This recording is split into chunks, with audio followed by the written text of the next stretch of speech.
അപ്പോൾ നമുക്കിന്നൊരു സർബത്ത് കുടിക്കാം അല്ലേ? നമ്മൾ നിൽക്കുന്നത് തിരുച്ചിയിലാണ് കേട്ടാ. നാരങ്ങയെല്ലാം അടിച്ചങ്ങ് പിഴിയാണ് ആശാൻ്റെ.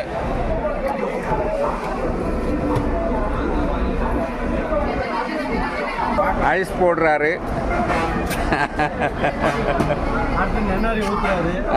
நன்னாரி தான் ஊத்துறாரு. பார்க்கலாம் அளவா குவான்டிட்டி இல்லையா? சரி, கிரேப்பு ஊற்றியாச்சா? கிரேப்பு ஊற்றியாச்சு. அடுத்து